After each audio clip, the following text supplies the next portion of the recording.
ప్రభు అయిన యేసుక్రీస్తు నామములో మీకు సమాధానం కలుగునుగాక. షలోం. ఇర్మియా గ్రంథము 26వ అధ్యాయము. మీ దేవుడైన యెహోవా మాట వినుడి. దేవుని నామానికి స్తోత్రం కలుగునుగాక. ఇక్కడ ఇర్మియా ఇశ్రాయేలీల ప్రజల గురించి చక్కని ఒక హెచ్చరిక చేస్తూ ఉన్నాడు.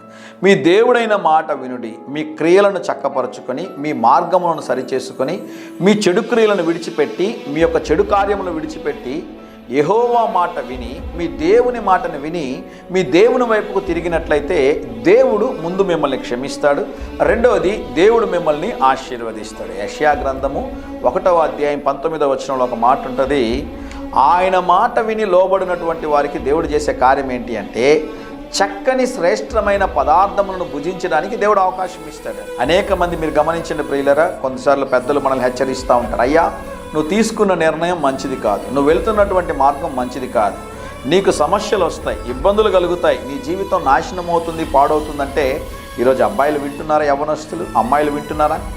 అతనంటే నాకు చాలా ఇష్టం, ఆవిడంటే నాకు చాలా ఇష్టం, ఇది దేవుని యొక్క ఉద్దేశం, ఇది దేవుని యొక్క చిత్తం అని చెప్పి సొంత ఆలోచనలు సొంత తలంపులు కలిగి దేవునికి విరోధమైన కార్యాలు చేస్తా చివరికి కొంతమంది ప్రాణాల మీదకి తెచ్చుకుంటున్నారండి. కొంతమంది జీవితాలు నాశనం అయిపోతూ ఉన్నాయి.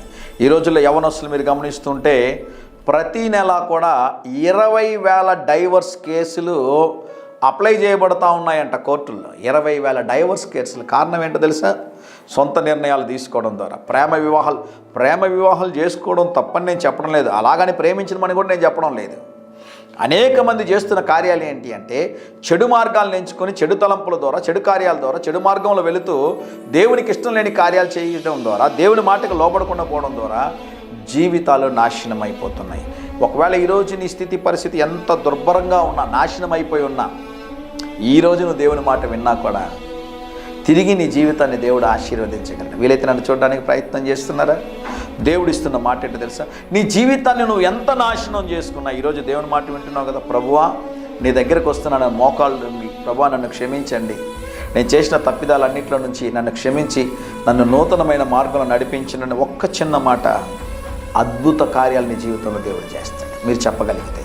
ప్రియ పరలోకపు తండ్రి, ఈ దినం మా ప్రియులు తలపెట్టే కార్యం అంతట్లో మీరు తోడుండి జయమును అనుగ్రహించమని, మీ సన్నిధిని తోడుగా ఉంచమని యేసు నామములో ప్రార్థిస్తున్నాము తండ్రి. ఆమేన్.